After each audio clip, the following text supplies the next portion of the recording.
How's it going, everyone? Sean here from Raw Technique Studios. I am here with Sir Love. He has a really dope YouTube channel, Phase 6, all kinds of music business stuff on there. So I'll just let him introduce himself and we'll jump into it.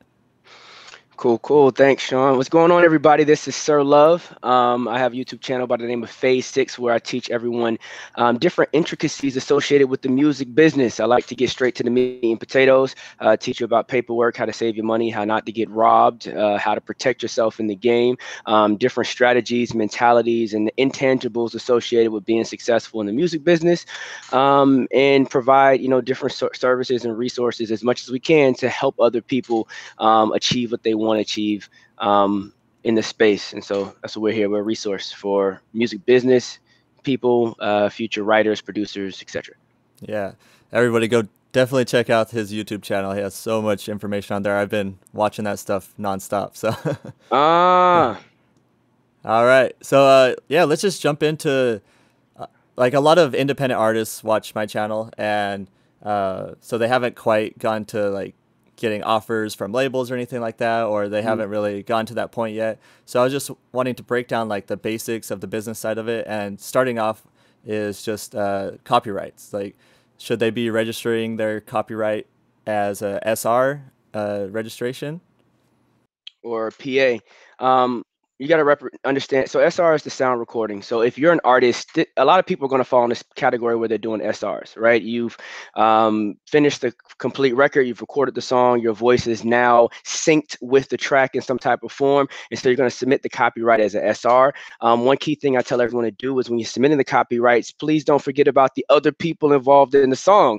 A lot of times we submit copyrights trying to protect ourselves, but not necessarily recognizing that you're actually stealing from someone else if you're not including their name on there. And so you can accidentally find yourself in a lot of trouble. And once other third parties, lawyers, managers get involved and start saying it was intentional and this, that, and the third, and you can muddy up your relationships with people. So, but SR copyright would be the initial copyright to go to when you're finishing a final record. I say for producers, you could do a bulk copyright and just do a PA if you're just doing beats, and copyright 30 of them at a time, or once a quarter, sit down and copyright all your tracks, so we don't have to worry about doing it over and over again.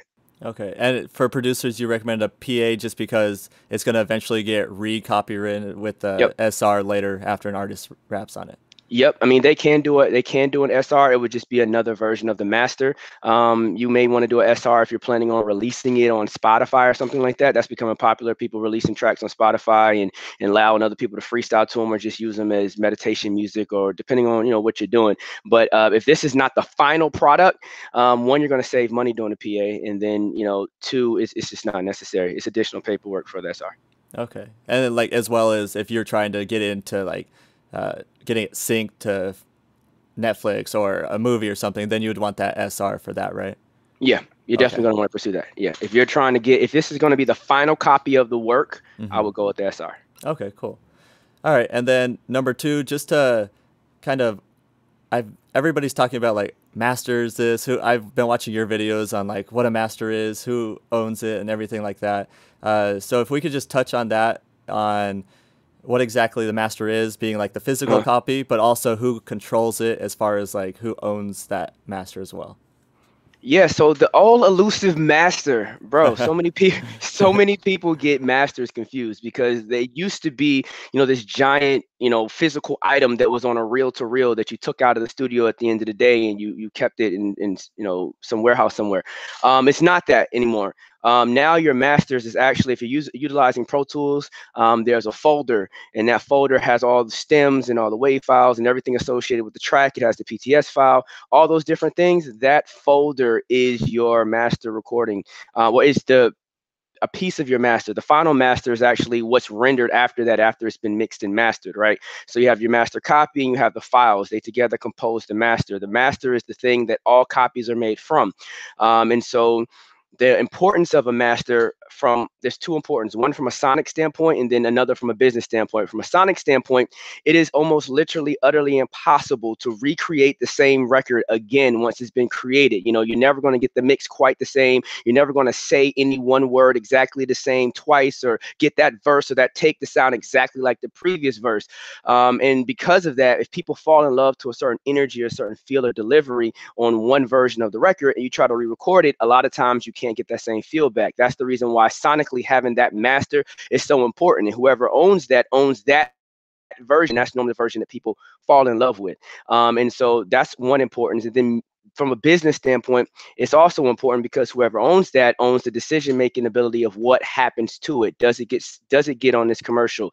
Does it get pushed for other sync opportunities? Who's going to make money off of this particular master? It controls a lot from a business perspective as well.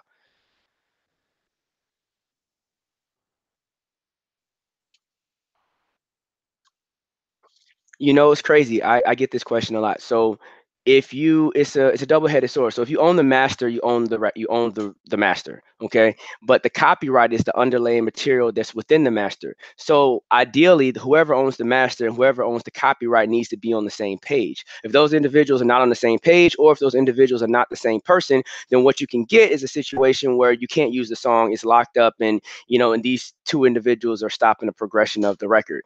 And that's why I tell a lot of people, make sure you get your files before you leave the studio, and make sure you pay your engineer, because if you don't pay your engineer, he technically owns your masters. All right, cool. And so jumping into distribution, Uh-huh. I use like Distrokid just because it's so cheap and easy to get stuff out there. What route do you go with? Because you're a manager of artists, right? Right. So what do you use for distribution? Is it the same type of thing, or do you go somewhere else? No, I'm a big fan of DistroKid. Personally, I'm pro DistroKid. I mean, there's some other entities out there, Cobalt. Like when you start getting into publishing deals, you start doing Sony Red and different things of that nature. They have their own systems and mechanisms. But if you're an independent, you're looking for a way to just immediately jump out there. DistroKid, I'm a fan of. I'm starting to kind of have some favoritism towards Stem. Stem seems pretty interesting. I haven't utilized it enough to say it's amazing or not. The Orchard, of course, is a great platform as well. But I'm super pro DistroKid. Okay, cool. All right, and then so say the next step when someone's music is purchased from being streamed and Mhm. they're generating performance royalties, mechanical royalties, and like the actual sale money. So is that everywhere that the money's coming from, or is there more to it? Is just to kind of break down what happens when a song is streamed or purchased off of iTunes or Spotify. Well, a record being purchased off of iTunes is a completely different money flow than if it gets streamed. That's just because of all the laws and agreements that's going on between record labels. And honestly, this answer that I'm getting ready to give may change. So depending on when you're seeing this video, it may be completely different because the laws are now being reworked now that we just passed the Music Modernization Act, right? So that's going to have a lot of legal effects on the laws. But as of right now, streaming entities break up the money in three different ways for all resources that come in. There's a certain amount that they keep. There's a certain amount that goes to the rights holders. There's a certain amount that goes to the publishers. Publishers, rights holders, there's a certain amount that goes to the mechanical holder and the publisher. So these are both considered royalties, but they're different types. I talk a lot about that on the channel, on my channel as well. I'm pretty sure you might have mentioned it on yours. But these three buckets of money are paid out. Some of them are paid out directly to the artist, and people like DistroKid will collect those funds and pay them out to you. Some of them are collected by a third-party PRO, such as ASCAP, CSAC, BMI, or other if you're outside of the US. And then others are other nuances of the mechanical royalties are picked up by organizations like Sound Exchange, Song Trust, different things of that nature. So it seems crazy how many different ways to get your money, but that's just because historically the roles that individuals have had are changing so much. Everyone wants to do everything, and there was a time period when multiple people did multiple things. The process of making and releasing a record required so many different divisions who got paid different ways, and the laws haven't caught up to how we're making music today. Right. Yeah, because like mechanical royalties, you would think like, oh, just pay the person who like owns it, but because of the whole separation from like labels and songwriters, Hmm. they would like, all right, by law you get that what 9.1 cents for every sale type thing. So that needs. I mean, I'm hoping it all changes and makes it easier over time, but for now we have to like figure it all out. So Yeah. talking about the mechanical royalties, and as far as it being like overseas, how they're collected in a different way compared to like in the US, you're paid through your distributor for your mechanicals, but overseas, Germany or whoever it is, Hmm. they're going to collect it for you and they hold on to it. So I wanted to talk a little bit about companies like Song Trust, which is a publishing administrator, and Hmm. is it worth signing up to collect those royalties? Since it's like $100 to sign up, and they take 15% of your publishing, including your U.S. publishing Hmm. collection. So it's like, when is it time to sign up for that publishing administrator? It's time to sign up for a publishing administrator when you're generating a lot of money. Like it's not something that's necessary to do earlier on in your career because you're going to be really paying the fees and not recouping enough money to make it even affordable to be with the organization. I personally love what Song Trust is doing. They're making it affordable and easy to have a publishing administrator.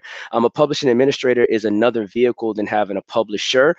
They're handling a lot of the back end paperwork. They're going to make sure you're to my knowledge, they're still helping people with copyrights, but essentially an administrator helps you with copyrights. They help register your records with PROs. They help get you a sound exchange, all the different things that we just talked about, all these different avenues to get your music in order. They're going to handle just most of it for you for this fee. And so if you're lazy, looking for a shortcut, and you don't want to do it yourself, there's a convenient organization that's only charging 15%, which is not a crazy fee in the publishing administration world. But if you're making a whole lot of money and you don't have, the team, or you don't have people that you trust that can handle that, then I would look into Song Trust as an option. And a lot of money for those, this is it's an independent world, so a lot of money means you're probably generating at least $10,000 a month or more from streaming. Okay, cool. And then to touch on Sound Exchange, since that's a little bit different, they collect just on the non-interactive streaming, like say like the Mm, shuffle play on Pandora, stuff like that, yep. or like SiriusXM. Since it's free to sign up with them, do you recommend artists just go on that right away if their music is actually on these platforms? Everybody sign up for Sound Exchange. Yeah. Oh, there it All right. is. So, all right. Everybody. All right, cool. And then going on to the next, if we could touch on sync license, like Yeah. how are these usually paid out? Is it more of like an upfront and a back end type thing, or is it just upfront and you don't get any back end? How does that usually work out? So a sync deal is an interesting situation because it's all about salesmanship. So in a sync deal, it is the wild, wild west. It is my negotiation skills versus your negotiation skills. What I think it's worth versus what you're thinking it's worth. There's no rules. So you can go for an advance, you can go for a fee, you can go for, royalties. Of course, you're going to get paid out your royalties, but they may put pressure on you to try to take those away. It can go all sorts of different ways. I'm actually wrapping up an independent film right now that I'm music supervising for. So I've been staring at these contracts a lot. The standard process for these things is going to be there's a fee that's paid up front to the artist or to whoever is signing for the record, whoever the rights holder of the record is. There's going to be a contract that basically says you're allowing us to use this particular record and that you're verifying that this information we have associated the record is right. If you say yes to all that, and if for any reason it's wrong and someone else decides to sue you, it's on you. And then any residuals that particular film, you would capture that from your PRO. They're going to be paying out, whatever comes of it. That's going to be based off how many plays, how long your snippet is. A lot of times you'll send a 3-minute song, but there's only 11 seconds or 5 seconds in a film. So if it's on Netflix, how many people watched it? How many people experienced that 5 seconds? But it adds up like anything else. All right, so to go about that whole, you said you're a music supervisor on a project. How do artists get in touch with music supervisors to like? How do you even go about getting music from the artist into the film? I think the easiest way for artists to reach out to music supervisors is to go through licensing companies first. Music supervisors have a lot of stuff going on. I'm not traditionally music supervising films. It's just I've been asked to do it a couple times, and I've done it for a few projects. But the most difficult thing about dealing with artists from a music supervisor perspective is that artists don't understand the business. They don't understand their paperwork, and the paperwork isn't together. And then you don't want to deal with the artists directly and have to argue with artists or try to teach them and educate them on different things they don't understand. And people are very touchy about these concepts. So I say go to a licensor, because a licensor is going to make you straighten all your information out, or they will help straighten it out for you so that all your paperwork is submitted correctly. You know, you have to have your metadata on the record, for example. As a music supervisor, if I'm looking for a song, I'm searching by, you know, club song, party song, da da da da. And so if I have a whole list of songs, it's filtered by those lists. And so you may have a dope party song that's exactly what I needed, but you didn't put party song in the metadata. So when I typed it in, it didn't pop up on my search. I never heard your record. You missed an opportunity. So there's a lot of details that I think licensors can really help independent artists kind of learn the game and understand it. And then from that point on, you can then push forward and start reaching out to music supervisors directly. Most people that do music supervising for a living have a music supervisor listed on their LinkedIn. LinkedIn is a great music business resource to find people, guys. Okay. And then for those licensors, do you have any recommendations on any companies that provide that service? Off the top of my head, no Okay. suggestions. No one All that right. I would, you know, refer or lean to. I know there's a lot of different companies out there. A lot of them are associated with the major film companies, so Universal directly, or Sony directly. All these guys, have different divisions and subsidiaries. Okay. All right. And then to move on to the last main point I wanted to cover is the YouTube Content ID. How do you recommend people get into that system, or is Mhm. it something you recommend at all in the first place? It's a preference, right? So there was a lot of backlash when Content ID first came out because, it'll give you the ability to pull your record down or throw ads all over somebody else's, material. And so artists that leverage Content ID from an independent standpoint, I think it's really great to leverage it. It brings you another source of revenue, especially if you're trying to do theme songs and different things like that nature for YouTubers, and you're doing a lot of YouTube-based content. However, if you're promoting a record, you're trying to get a lot of exposure for your record. Exposure is the focus. You may lean toward taking it off. It's really a preference type of thing. I'm not pro nor con either way when it comes to YouTube Content ID. I've thrown it on records. I've taken it off of records. It's just really strategy on how do you think your audience is going to feel about ads being thrown on. If someone does a Mm-hmm. viral video, and the video, it's a video, it goes viral, and your song's on there, that may be worth more than them taking it off because your ad, it keeps popping up on their videos. All right. So that was like the basis of like what I wanted everyone to really understand going into this. And then now if we could jump into some questions and some like marketing questions to start it. So, Let's do it. all right. So a song's ready for release. A lot of artists will like upload to YouTube, put it out through Distrokid, stuff like that. How do they market that song to get more people to even know about it? Like, what would your go-to be? They're putting it on YouTube and DistroKid. Yeah. If you're putting on DistroKid, then you're in the streaming market. So immediately, right now, streaming is dirt cheap as far as playlisting. There's playlisters all over the world, all over the country they're taking $25 to $50 to $75, $100 to list your song on their playlist for 6 weeks, 3 weeks, whatever. When you think about it from a marketing impression standpoint, it's dirt cheap. It's a great opportunity to grow your awareness to new audiences. So reaching out to playlisters is number one. If you're trying to be, cost effective. If you're on YouTube, reaching out to YouTube influencers, and then also reaching out to other individuals that can put your records or review your records or put your records in their playlist, because in YouTube we have playlists as well, right? Mm-hmm. Um, playlisting if you're trying to save money. If you're trying to get beyond saving money, then of course now you're going into other initiatives. You're starting to look into things, new music server, other industry servicing platforms. You're starting looking at platforms to service DJs and DJ pools. You're starting to look at radio as a potential ally. You're starting looking at other promotional outlets. You start getting into the real thick of marketing as a whole. You're trying to figure out how you're going to leverage social media influencers, and you Mm-hmm. know, one thing I tell people to do is don't spend all your money on a video that you haven't figured out how to get people to watch yet. Cut your cost on the video and focus on promotion and getting more awareness, or doing shows and meeting actual tangible people. One of the greatest ways to get your wave to catch on is for other people to see your wave. I use this example all the time, and Martin Luther King Day was yesterday, so this is a perfect example.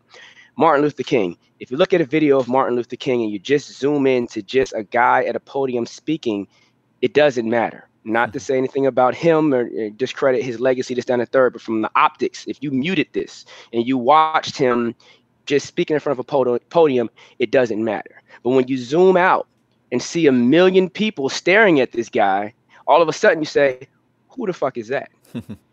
Right? So I use that example to say the optics are important. So if you can get your local community to really support what you're doing, and then you can capture that visually and then service that medium to, you know, all these different marketing ideas that you have, it's going to be more powerful because you have the buy-in of other people, and it makes everybody else want to know what's going on. All right, so now we'll jump into some general questions I got from rappers and beat makers. So okay. The video about growing your audience, you talk about consistent content and advertising on social media. The question is, what type of content should be posted, and what type of ads are, like, what type of things are you promoting or targeting with your ads? When it comes to consistent posting, what you want to do is get a theme, right?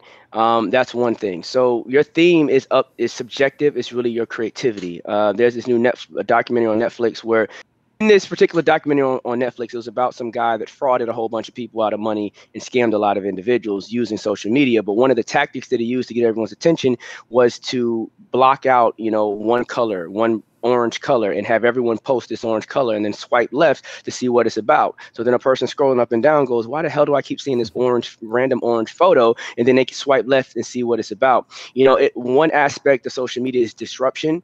That is a theme, right? He has a theme that captures your attention. It could be as simple as, what is your font? What is your layout? What is the structure of the film? Every time you see me on YouTube, you see me, you see information that pops up to the left, you see a format that's consistent. If a person sees that format on their thread over and over and over and over again, after a while they're going to stop and see what it is. Now, what I do on YouTube is not the best format for a Instagram or social media content, but once you find a good format for releasing content, you want to stay consistent and create information or content that people actually want to consume, that benefits them in some way. So it's makes them laugh, it makes them smile, it makes them cry, it makes them angry, it makes them think, it makes them react in some type of way.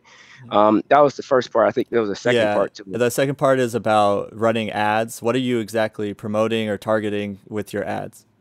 So in my opinion, our ads should be geo-targeted to match whatever the other focus is. Like, an ad is not your campaign. An ad is what you do to enhance your campaign. That's why it's in promotions. Marketing is the idea, the concept, the campaign, what you're going to do to get people's attention. Promotion, which would be ads, is how you expand that idea. So we're going to make that larger than what it currently is. So for me, if I just, let's say we have an artist and we're touring, we're going to a particular city, I'm going to do ads at the city that we're getting ready to go to get people excited about the fact that we're coming to that city, right? I'm not going to just do a general ad and promote it all over the place. I'm have specific goals. And then as we leave that city, I might do more ads in that city to promote to all the people that missed it and tell them, oh man, look what you just missed. It was amazing. Next time you got to show up. Right. So it's very strategic in how we use ads. If it's, you know, concentrated ad usage, it's going to be more impactful as far as how it's distributed, and it's going to save you money because you can recoup your money in various cities if you focus on various cities versus a large group. And if your budget is smaller, you focus on counties, you focus on schools, you focus on colleges. Focus your ad content, go to those environments, generate revenue from those environments via shows, via merchandise, via whatever, and then, you know, move on to the next environment. Okay. Yeah. So very specific targeting is the best way to, and don't just throw money at a very general ad, like be very specific about it. You're going to waste your money. Yeah. So fast. How do you use like Facebook Pixel on your like website or some of your artist websites to retarget the people that visit the website? I personally don't do that. Mm-hmm. So we have someone on our team that used to work for Facebook, and she's the one that introduced me to Facebook Pixels. And the short of it is, the answer is yes. Mm-hmm. It gives you a very dynamic range of information, and then allows you to make better decisions on how you're going to target your ads going forward. There are people that you can hire if you, depending on the budget range that you have. There are people that you can hire that focus on just this.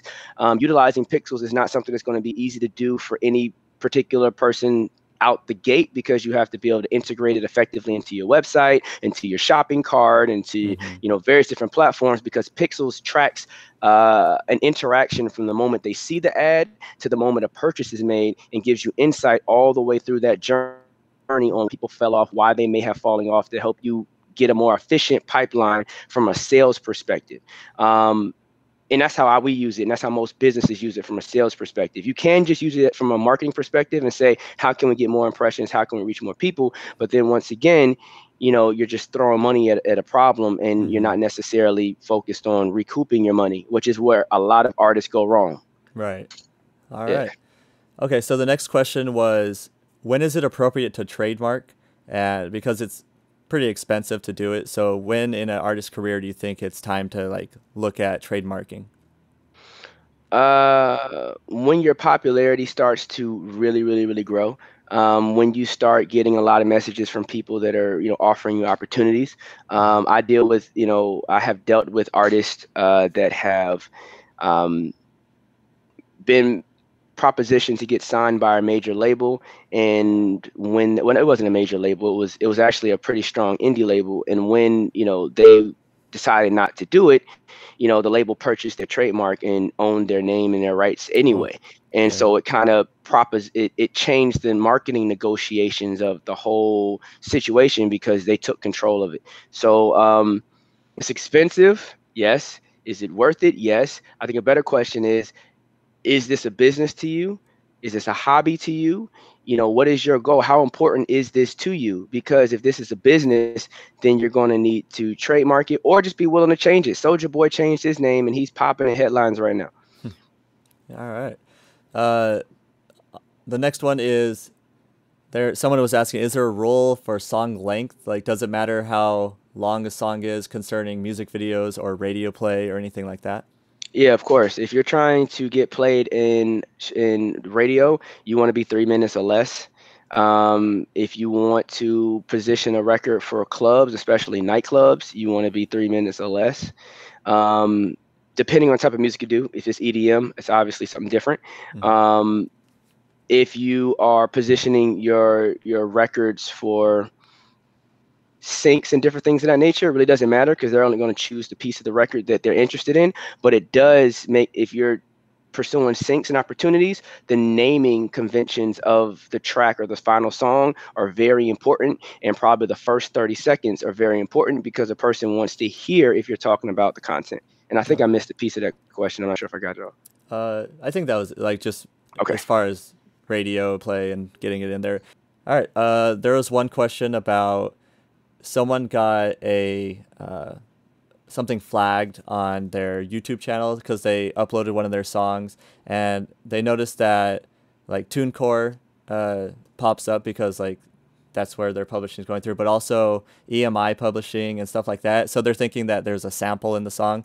So when it comes down to stuff like that, how does that all work? Does like if you use a song that has a sample in it, does just like a little bit of the ad revenue get paid out to that, or does it just depend? It's the right holder's choice. So the rights holders could say, we don't want you using this at all. And they could, block your content, get your content taken down, et cetera, et cetera. Mm-hmm. Or, they can work out something with Content ID, because everyone does it. So Content ID works two ways, right? There's the people that, are uploading their records who've made new songs. And then there's the people that are saying it's okay to use our songs, right? So Mm-hmm. Beyonce is on this side saying, yes, you can do Single Ladies on YouTube to my song, right? Or the Single Ladies Dance or whatever. So if artist hasn't signed up to Content ID on this side and hasn't approved the usage of it, it's going to get flagged. If there is a sample in there, you got to get that sample cleared. If the record isn't getting enough traction, or you don't have power to get to the label, it's going to be very hard to get it cleared. I do believe there are some more platforms that are opening up now that are making it easier to get records cleared. And there's also a lot of platforms that are opening up that are coming with pre-cleared material. I know Splice is getting really, really popular for doing that. I can't remember the name of the platform for the other side if you have already sampled it and you're trying to get it cleared. But I know that new services are coming in out for those type of things. All right, and then now more beat maker questions that came in. So the first one, when you lease a beat and you allow distribution or like sales, should every artist that plans on distributing the song using your beat have split sheets with their like your PRO information and all that, so you know how like the royalties are getting? So pretty much Yes. split sheets is the question. Yes, yes, yes, yes, yes. So I have a goal this year is to help the beat making community in particular, because the beat making community has been doing it wrong for a long time. Um, you got to remember, and excuse me if I go off on this one for a minute, That's but fine. you have to remember that the whole concept of doing bulk beats and selling beats in mass on YouTube, on online, is relatively new, in the history of making beats and releasing music. And it really started in the mixtape era.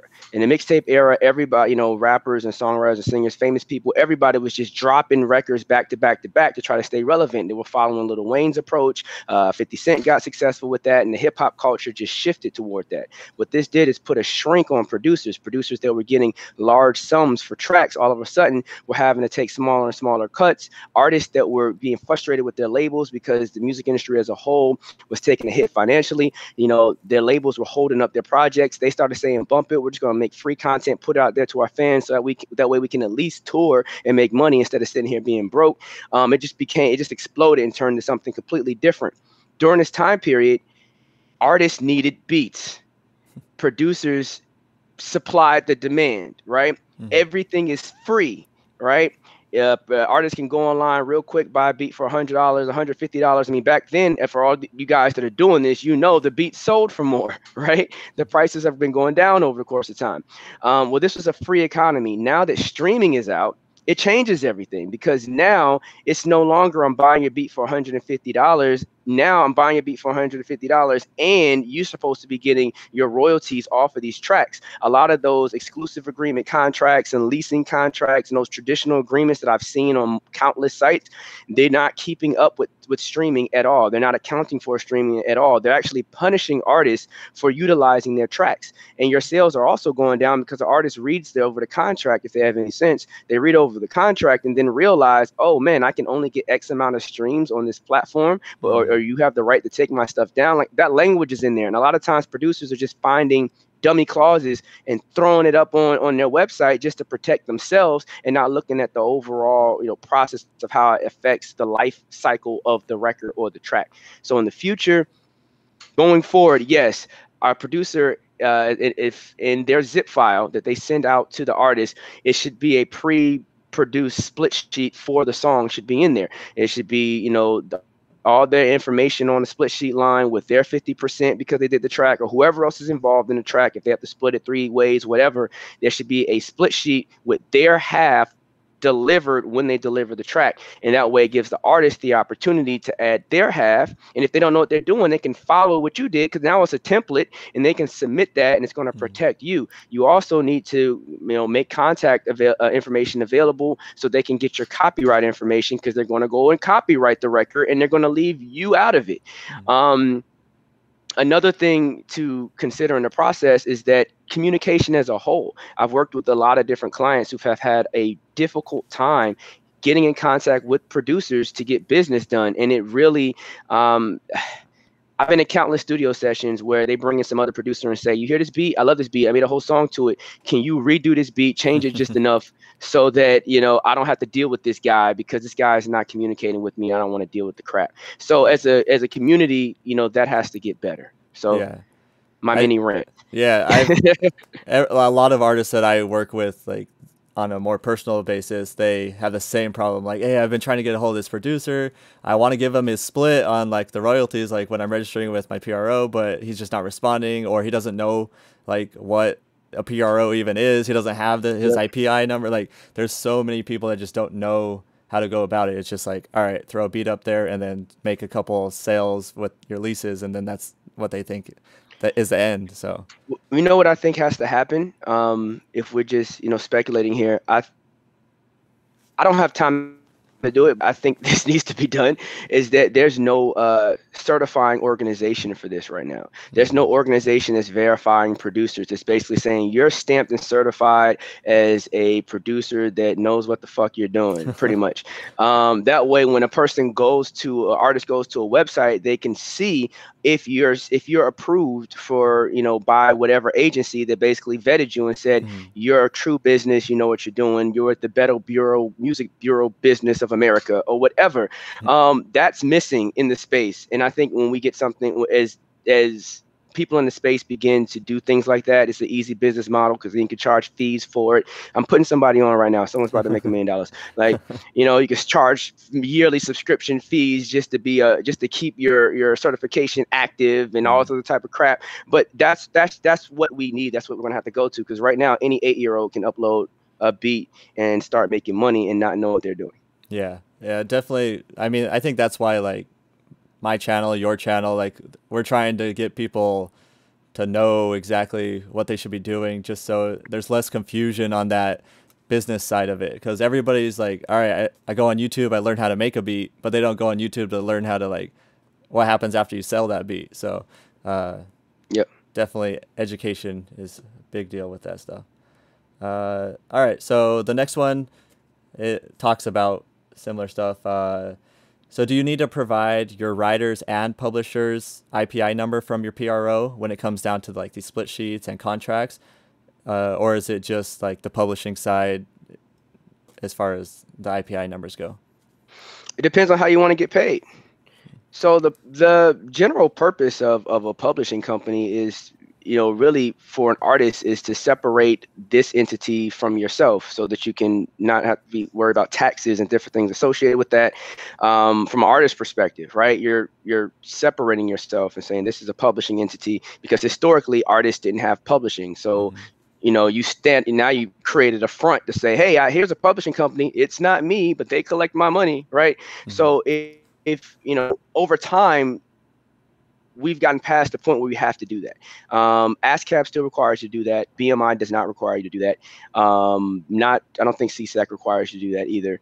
But if you do have a publishing company, if you're with ASCAP, yes, you're going to be putting your artist IPI number and your publishing company's IPI number on there. If you're with BMI, you can just put your artist IPI number on there. It's going to pass straight through to your publishing. You don't have to have a separate publishing entity with BMI. Okay. And like, so say you wrote a beat and an artist is going to be going on it, and you write down, you say 50% to my publishing for my royalties. What about the writer's side of it though? Is that included in that 50% through the publishing, or is it something that they should be listing separate? Okay, so there's two parts of the record, right? You have the publishing of the record, and then you have the writing of the record, right? This is because there was a time period in history in which and they both got paid their job. The publisher was supposed to go out there and get the song at the beginning. The publisher had to get an artist to even sing the song. Back in the day, the writer didn't even communicate with the artist. The publisher did all of that. So the publisher got an ownership for the work of selling a song, promoting a song, getting the song out there. The writer got paid for writing the song. There are two sides to both of these today, because today the writers have started their own publishing companies and said, I don't need a publisher to put my music out there. Hence, Distrokid, all these platforms, we don't need a publisher to get our music out. So you are your own publisher. So that's the back end, all right? So on the writing side, you are divvying up the record with all writers involved in the record. So if you are a producer and you did the whole beat and there's an artist that wrote the whole song, then you get 50% and they get 50% unless you guys negotiate otherwise, which could happen because one of you is more famous than the other and you decide you're going to bully the other person. Okay.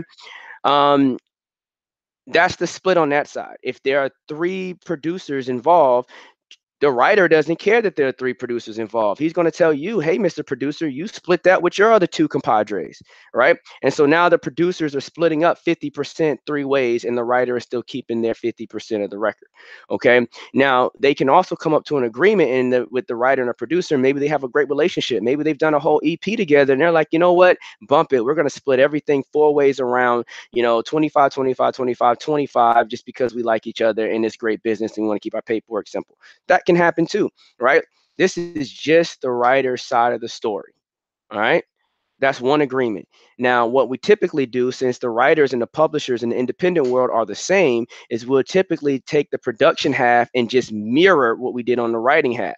And so whatever you decided here, do the exact same thing on this side. The only thing that changes is the IPI number and the name, because you have a company name versus an individual name. All right. The only time this gets tricky is if you're actually signed to a publishing company. Then anywhere your name is listed as a writer, the publishing company will be listed as the publisher instead of your publishing company, because they're the ones going out selling and working and doing the business of the record, of working the record.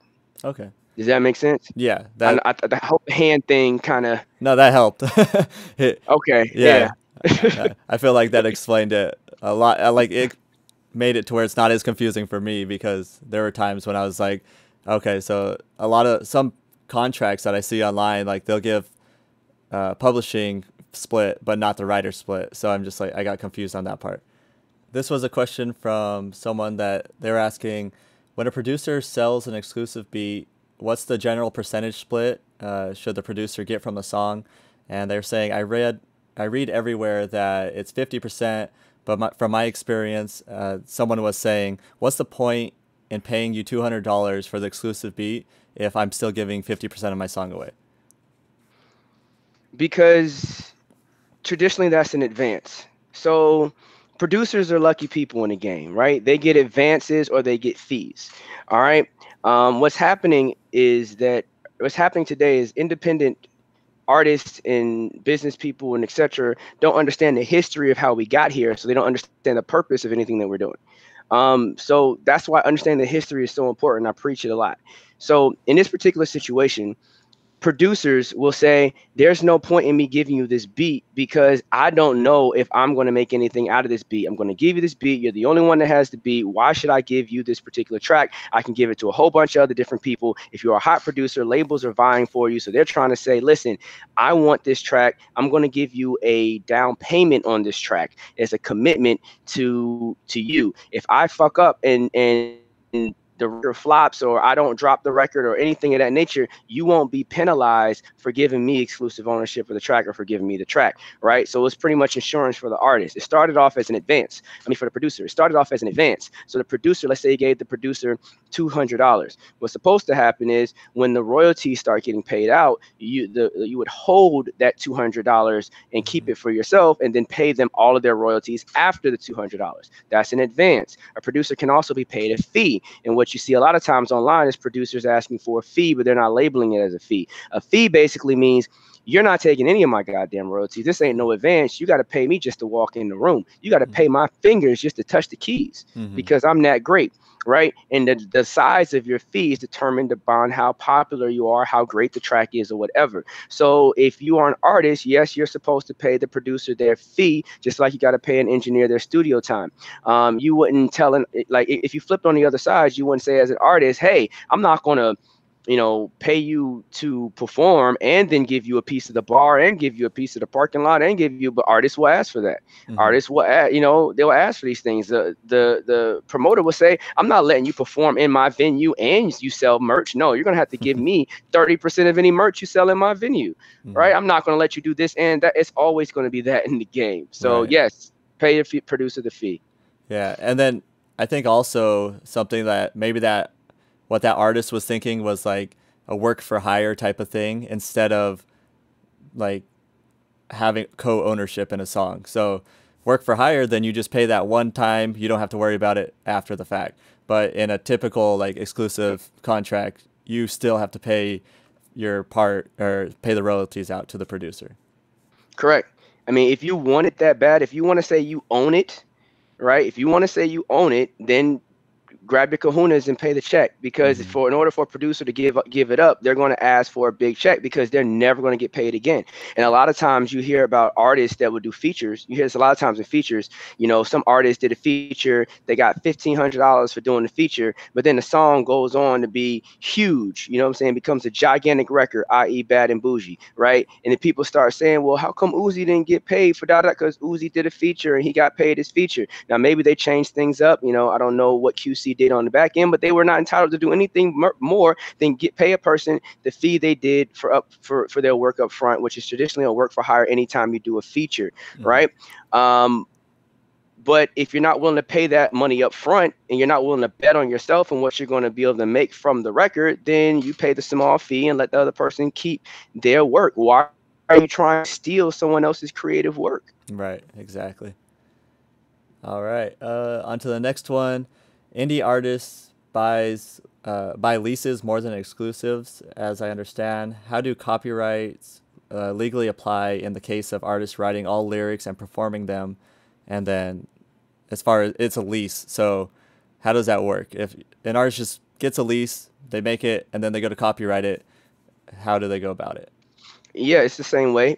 You're copyrighting your version. You gotta remember, this is a master. You're creating a master, right? That's what SR is. So you're creating a copyright on your version of the record. Now, if you don't have access to do it because the producer didn't give you access, that's another problem in itself. But, think about how many people have done covers, right? They can copyright their version of the cover, they can release their version, and they can make money off of their version, right? They Mm-hmm. just have to make sure they pay the respective people that they got it from. Yeah. Um, and that's all it takes. So yeah, it's no problem for you to copyright a lease, as long as the producer is aware, and comfortable with it. In those, once again, in those online beats agreements, they may say you can't copyright it. They may say, Mm-hmm. they may limit you and restrict you. If you're not limited and restricted, then do what you need to do. Do Yeah. what you're supposed to do, not what you need to do, what you're supposed to Right. do.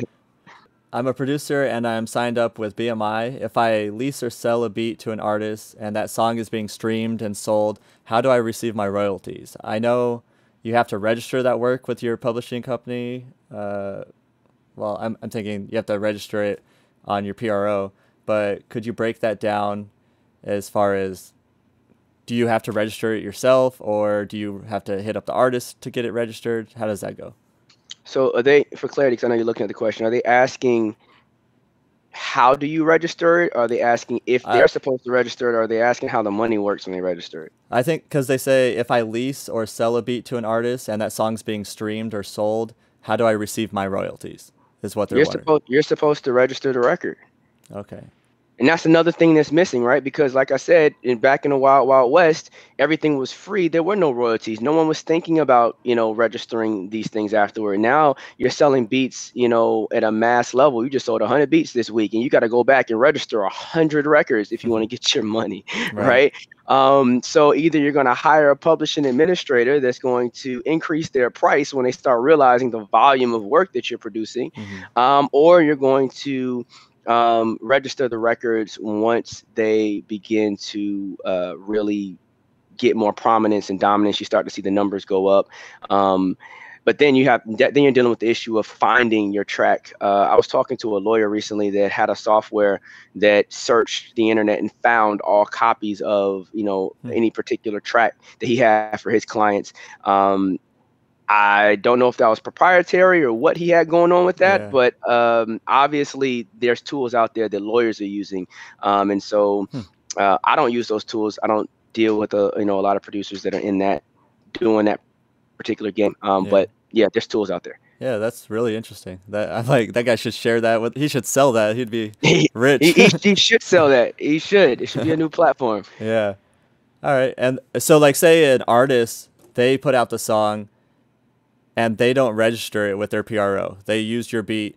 Is it okay for you to register it Yep. But like, say you don't know the artist doesn't have, they're not affiliated. Do you have to like, hey, get affiliated so I can put you in on this, or do you just register it and say you own 50%? You just register your portion of it. That way you can have it backtracked. I mean, at the end of the day, ASCAP and BMI, they're going to do their vetting process, and then your money might get held up in collections and all this other type of things until Mm. everything gets worked out. But at least it's notified. You did due diligence. Okay. Is all you can do is your due diligence. Or you can, Suge Knight style it, run in the studio, put a gun to someone's head, Yeah. sign this. Yeah. I don't recommend that way. But yeah. I don't recommend that either. All right. Second to last question. What's the best way to approach an artist for a collaboration, and how would you split royalties with the collaborator? Yeah, well, pretty much let's just talk about the approach of the collab first, because we already talked about the split sheets. If you're going to collaborate with someone, a lot of times, first off, it's going to be a work for hire from a paperwork standpoint, unless you choose to do traditional split sheets, which means you'll have no money to pay them up front for the work for hire. Your choice with that route. In reference to how to reach out, depends on how big the other artist is that you're reaching out to, and of course, how big you are. I liken it to dating, right? If you're, I hate to say it, but if if you're fugly or not, you know if you're fugly, and if you're fugly, you have to have an extra chain on, and you got to smell real good, and you got to talk a real nice game. Like you know the situation, so if someone's out of your league, if it's realistic, if you have to build the relationship a little bit more before you need to ask those questions. Treat it like a regular human interaction. A lot of times it's great to reach out and slide in someone's DMs as an introduction. Make sure you're, have some type of business, candor to the way that you're communicating. Make sure you're coming from a humble place. Make sure you're coming from a friendly fan type of, place. And then ideally you want to meet them in person, or you want to reach out to their management. If you reach out to the management, that means you're ready to pay this fee and get it cracking, because that's what it's going to be. If you're reaching out to the artist individually, that means you're trying to build a relationship, and hopefully you guys can get in the studio and make records just because you fuck with each other. It's hit or miss depending on how big they are, how big you are, et cetera, et cetera. People's egos, people's attitudes, how it is. And typically, like, say you're trying to work with a bigger artist, and like, say they charge $5,000 for a verse. Is that typically a work for hire? So you own the entire thing, or do you still usually? No, that's almost always going to be a work for hire. You're going to pay them their $5,000, and you're going to keep it pushing with the record. Okay. Now, one thing to recognize is that a lot of people don't know this, but you have to pay them for the record, but then you have to pay them a separate fee for the video. So if the record pops off and you want them in your music video, then you're going to have to pay a separate fee to get them in your music video. Go back and watch Migos Versace. Drake ain't in there. Mm-hmm. They didn't want to pay that second fee. It's not there. Yeah. All right. So it happens all the time. All right. So as far as like terms on a beat maker's leases, there's several different ones that are popular right now. Like, all right, you get 2,000 streams if you pay this $30 lease. You could get unlimited streams if you pay this $50 lease, like stuff like that. How do you think that should work? And I know we touched on it a little bit, but just talking about terms on the site, like what type of stuff should be provided? All right, so the concept of doing that comes from a producer agreement deal. A producer agreement deal is normally a deal where the person can't afford to pay the fee for the track, and so they create, well, it's not the only reason producer agreements were used, but commonly they couldn't afford to pay for the track, and so they created some type of deal that basically said, per X amount of units sold, I will give you X amount of more money additionally. I think that's the language that we have to start using. The language that we are using today basically says you can't go beyond this point. You can't go beyond that point. So any artist with confidence, and if they're any good, they're going to have some confidence in themselves, right? They're going to look at this and go, so you're stifling my growth. I'm not fucking with you. They're not buying your track. So instead, you want to use other language that basically says, if you exceed this amount, the price goes up to this. If you exceed this amount, your price goes up. You should have different tiering. And so if they start in with a lower rate up front for leasing the track, those numbers jump up quickly. And those numbers jump less quickly the more money they spend up front. That's how you should structure it. I know me personally, I plan on. I actually have been communicating with one of my lawyer friends to actually try to create this, because I've been hearing this problem so much, and try to create some type of example that all producers can use going forward. When that happens, I will reach out to Sean, and Sean can let you guys know all about it. But I definitely think that's something that's needed, is a new contract to navigate this world that makes it streaming friendly. Yeah, and that just shows that you're willing to like grow with the artist as far as like, look, I'm providing you this as you grow because that's what everyone wants. Then obviously there's more fees involved because then it becomes a bigger thing. There's more money in it. But Yep. the way everything's worded, like you said, it's just so like you could only go to this and then that's it. Like you have to hit me back up and see where we go from there. So I definitely agree with all that. All right. Yeah, that's everything. That's all the questions from everybody. So I just want to say thank you for doing this interview. And if where can everybody find you at? Yeah, so all of you guys, you can find me at www.phasevi.com. That's Phase 6. You can also just Google Phase 6, check out the YouTube channel, check out other things. We're doing a lot of exciting things this year to help the community. Everything we do at Phase 6 is about figuring out unique ways to help the community, whether that's just providing free information, whether that's providing more in-depth information.